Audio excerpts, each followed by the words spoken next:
Padre nuestro que estás en el cielo, gracias por ser bueno, porque ir a su presencia es ver nuestra realidad y ver su santidad es ver nuestra propia condición. Y aquí estamos tal cual, tal cual. Capacítenos para contemplarlo en oración, para oírlo en cada versículo. Capacítenos, doblegue todo orgullo, egoísmo y no sé, tal vez autosuficiencia o exaltación propia. Aplástenos, porque eso no nos sirve para nada. Solo nos separa de usted y nos separa de la gente. Denos el corazón suyo, manso, humilde, lleno de la luz celestial. Padre, suplico que al leer la Biblia hoy, su espíritu sea palpable, sea incisivo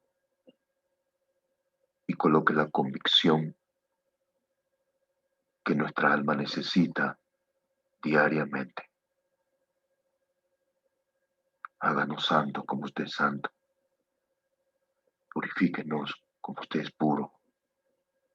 Por favor, tenga piedad y tenga misericordia de nosotros. En el nombre de Jesús. Amén.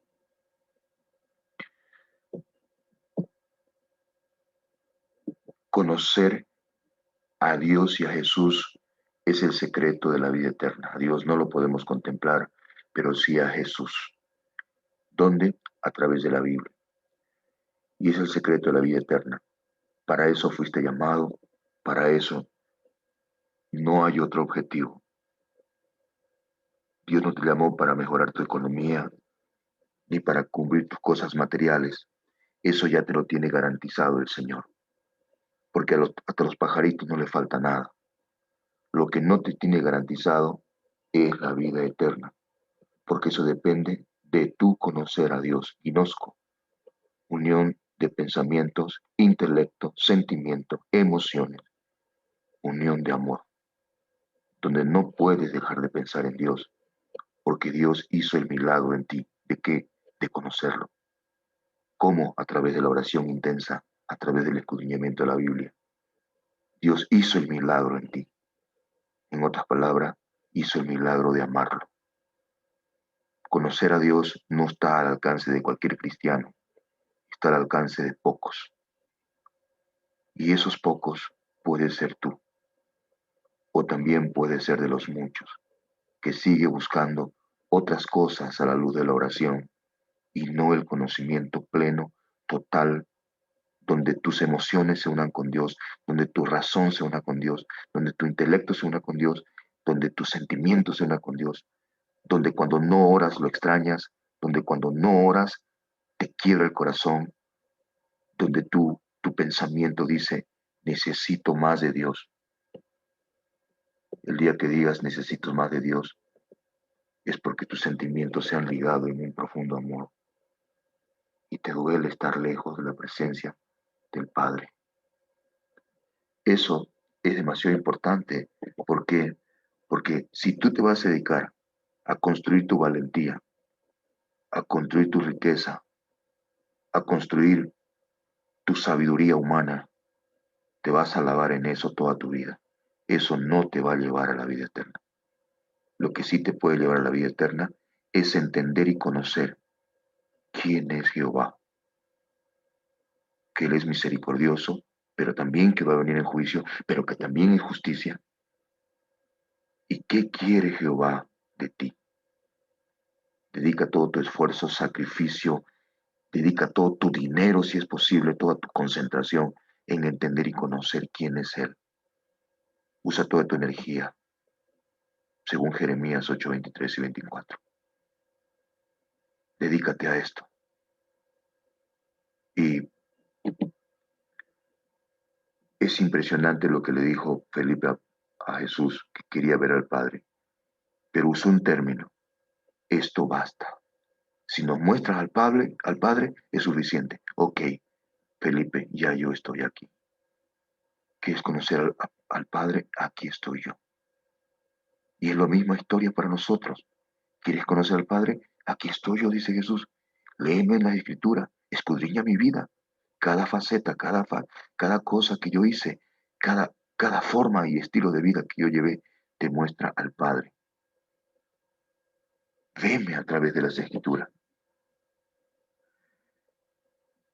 Por eso es que va a decir, tú quieres conocer a Dios, es muy sencillo. Entra a las Escrituras para santificarte. Santifícalos en tu verdad, tu palabra es verdad. En Juan 17, 17, el estudio que vimos ayer. Por eso, veme a mí. Conociéndome a mí, dice Jesús, vas a ver al Padre. Y además, conociéndome a mí, vas a santificarte. ¿Qué quiere decir? Tereo, te vas a guardar bajo orden imperativo de vida o muerte del pecado y te vas a guardar en Jesús y te vas a guardar en el Padre. Tereo, custodia militar de tu cerebro, en Dios, en Jesús, Tereo. Y ahí está el secreto de la vida eterna, en guardar tu cerebro a través de la santificación de la Biblia y a través de la oración intensa que una vez más hoy vamos a estudiar. Esta era una de las oraciones últimas de Jesús antes de su muerte en la cruz del Calvario, y él va a orar, no solamente por los discípulos, para que se santifiquen en la palabra de Dios, para que sean, para que ellos se guarden en la presencia de Dios, para que ellos conozcan a Jesús, para que ellos inviertan toda su energía en conocer y entender quién es Él. No solamente va a orar por ellos, sino que en el en el versículo siguiente va a orar por esto. Vamos a irnos al versículo 19 de Juan 17 y versículo 20. Y va a decir así: y por ellos yo me santifico a mí mismo, para que también ellos sean santificados en la verdad.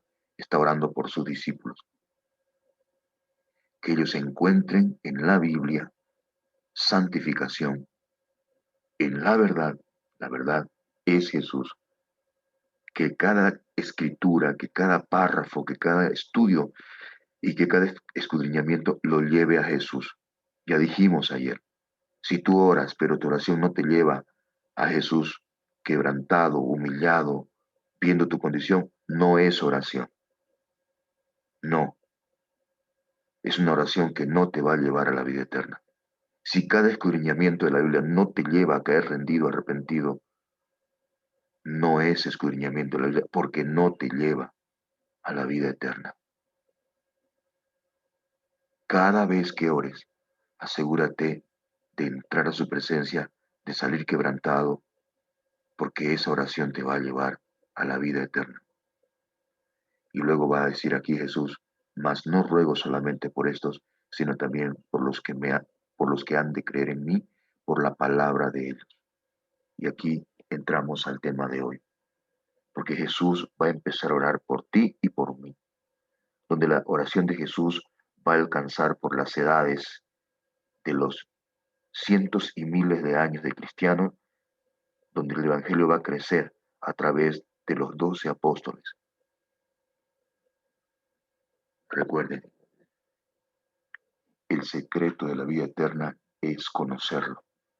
Recuerden, los discípulos tenían que tereo, guardar su palabra en su cerebro. Recuerden, tenían que los discípulos practicar oración intensa para lograr esto. Y recuerden que Jesús oró por sus discípulos y ora ahora por nosotros. La oración por los discípulos se cumplió en el Pentecostés. donde ellos fueron uno,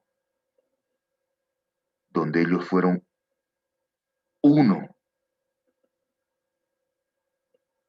¿Entienden? ¿Pueden captar esto? Ellos fueron uno.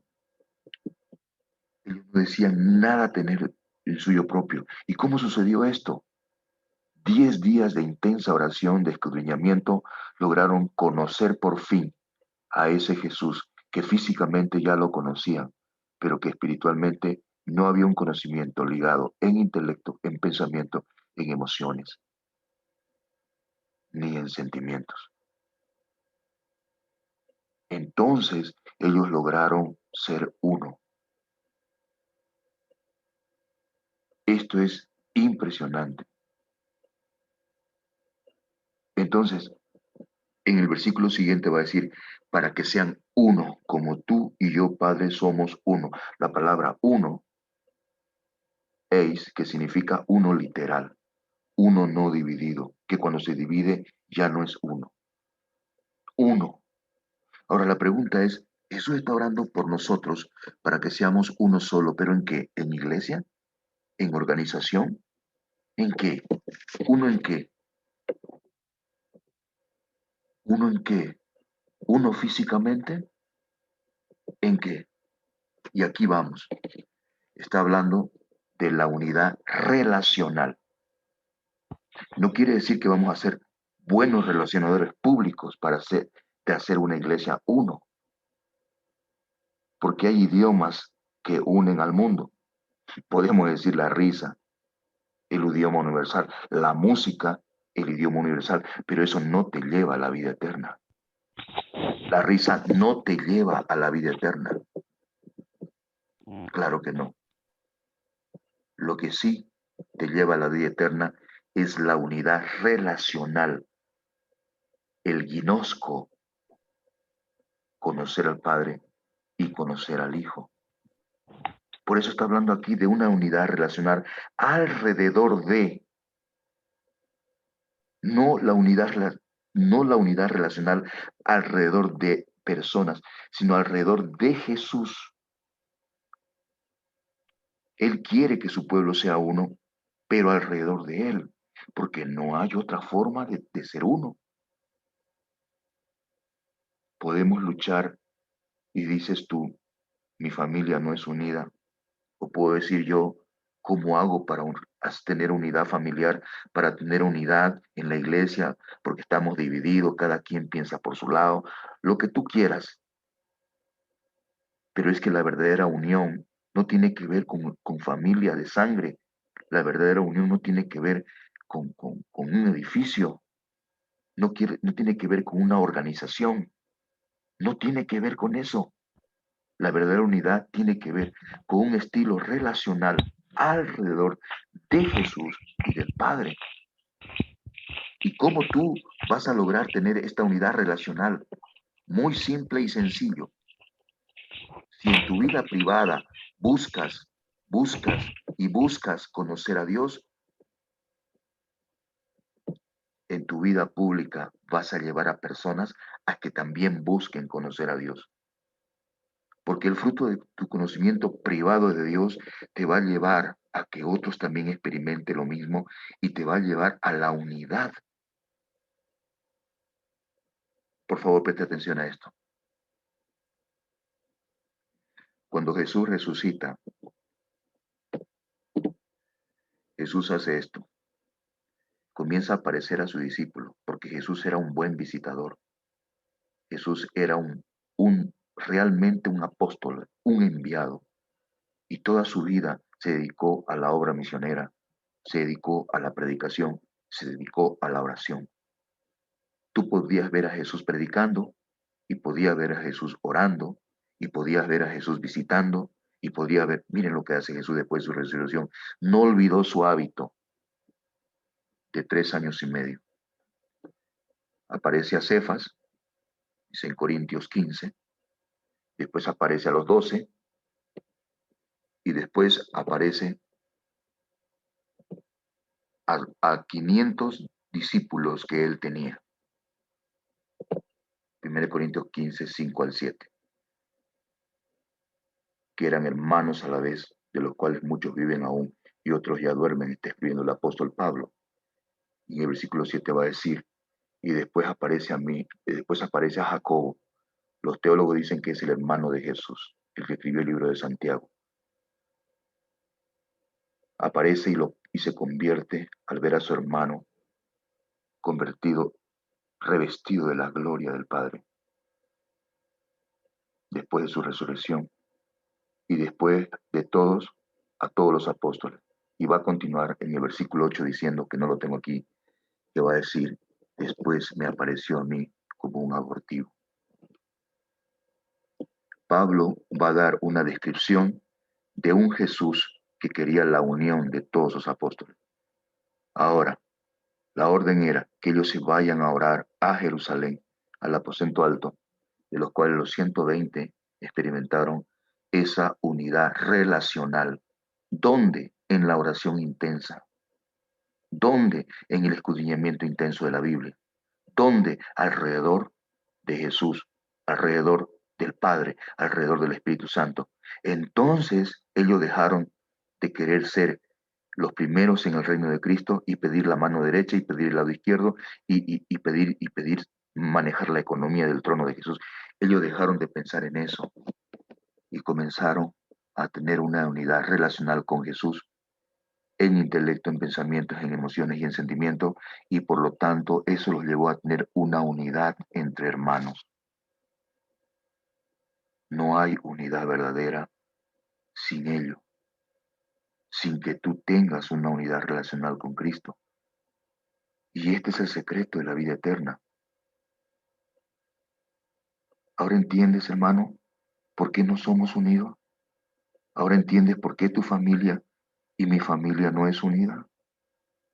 Porque estamos unidos físicamente, institucionalmente, familiarmente, organizacionalmente, pero no hay la unidad alrededor del guinosco a Jesús, del guinosco al Padre, del guinosco al Espíritu Santo. ¿Por qué? Porque no oramos de manera intensa como los apóstoles lo hicieron en el aposento alto, en unidad. No hay. Entonces tú puedes criticar que no somos unidos, toda la crítica que puedas. Puedes ser un buen relacionador público, experto en carisma, lo que tú quieras, pero no lleva a la unidad. ¿Sabes por qué? Porque la gente no se va a unir alrededor de un ser humano común y corriente como tú o como yo. Se va a reunir, la verdadera unidad viene del amor del guinosco al Padre, alrededor del Espíritu Santo, alrededor de la oración intensa en Jesús. No hay otra forma. Por eso es que en los postreros días, dice Apocalipsis 18, habrán personas que buscarán esto, conocer a Jesús de una vez por todas, reflejar su gloria, y la tierra va a cundir la gloria de Dios, pero a raíz de esta gente que se dediquen a conocer y a entender quién es Jehová y qué quiere de nosotros y depender de Él. Y eso va a contagiar a personas que quieran lo mismo, que deseen lo mismo. Presta atención, presta atención. La oración privada que te lleva al ginosco, el escudriñamiento privado que te lleva a Jesús, Logos, te va a llevar a compartir en la unión pública a tu alrededor. Unión intelectual, unión emocional, unión en sentimiento de un Dios que quiere ser uno contigo como Jesús y el Padre son uno. Esa unión alrededor de Jesús, esa unión alrededor del Padre y del Espíritu Santo se llama unión espiritual, que tiene que ver con la convicción física y que te lleva a amarlo.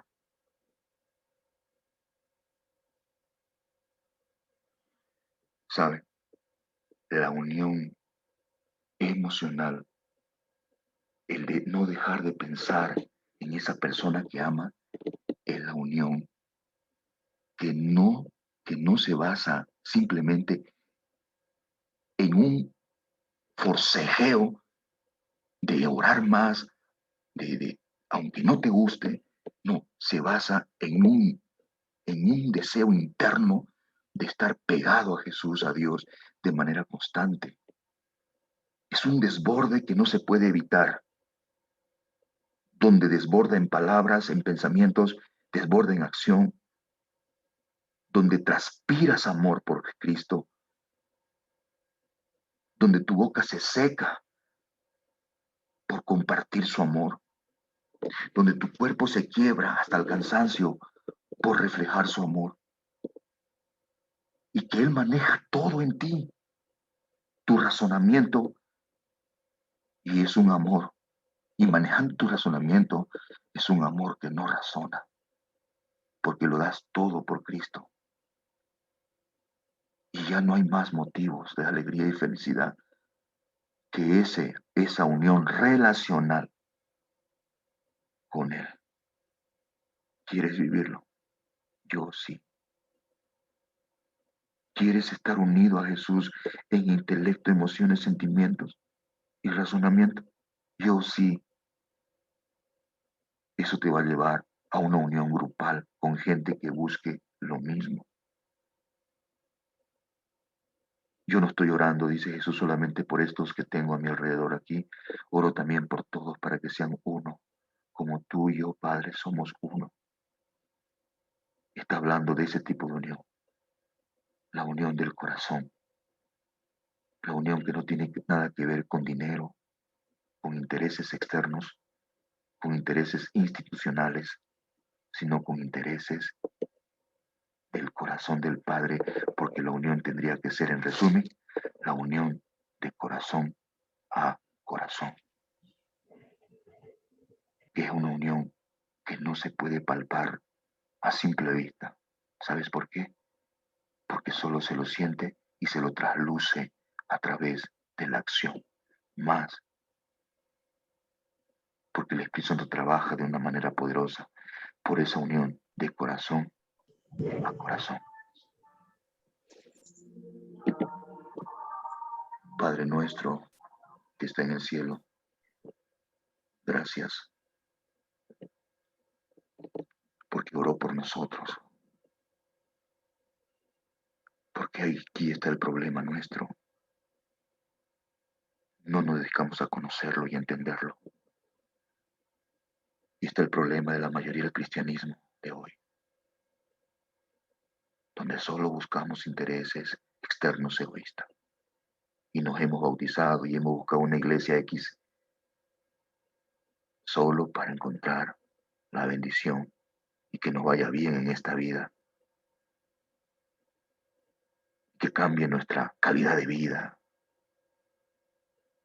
pero que aunque no cambie el corazón y decimos eso que vaya poco a poco. Sí, yo amo a Dios, pero poco a poco lo voy a amar. Pero mi actividad económica tiene que ser ya. Y eso te duele, Señor. Queremos conocerte, entenderte. Enséñanos a orar como los discípulos de manera intensa, de manera profunda, donde te amemos de verdad, donde cada versículo que nos hable el corazón, nos trabaje, nos cincele, nos pula, nos quite esa escoria, esas espinas que te lastiman a ti, que nos lastiman a nosotros y que lastima al prójimo. Gracias, Padre, por escuchar esta oración. En el nombre de Jesús. Amén.